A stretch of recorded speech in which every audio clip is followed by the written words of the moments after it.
For updates, bonus content, and exclusive debate clips from the series, sign up at thebigconversation.show. Your problems are not really created by events in the world. They're created by the story you tell yourself about those events. That's, first of all, I mean, it's sort of a bit glib to us because we've heard it, but actually it's a big thought. And the other big thought is there are those things you're in control of and the things you're not. And so there's a certain amount of detachment, I guess, from things like wealth and all those kind of, the things like that sort of a Buddhist would say. Yes. you would detach yourself from, but they're not seen as bad.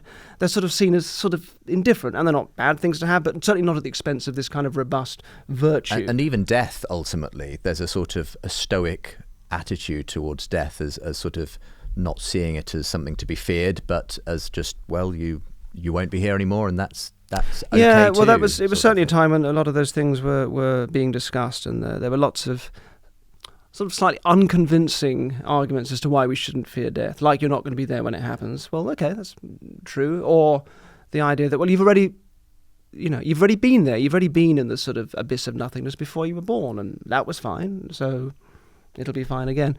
And they're kind of interesting sort of thought experiments to go through and realise why they don't quite hold up. Right. But they don't quite solve the... I think the thing that is missing, and one of the reasons why death is frightening, is much more to do with the lack of myth and meaning associated with it now, which again is where something like religion would step in a lot more comfortably. I kind of love the Stoic virtues and would sort of seek to cultivate them in myself, paltry little things that they are in me, but because I think as a way of influencing your personal conduct, how you behave, how you get through life, much to be admired in that. Yes. And also much to, I think, one of the great things about death is that you'll never have to fill in a form again, which is one of the things that contents me.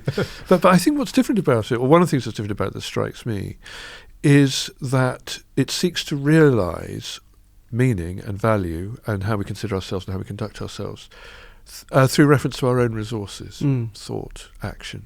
Whereas I think what Christianity does and other religions do is suggest that there's an axis beyond ourselves, a transcendent reality beyond ourselves in which we're implicated, but has a bearing on all those things. And because of that, can make things which seem counterintuitive or contrary to our own benefit or goodness valuable. Suffering, I suppose, would be one. Yeah. Stoics accept suffering, I think, and endure suffering. But I think sometimes in Christianity it's given a positive evaluation to it as a means of transformation, as a means of living a new life which exists because of the death of God on the cross.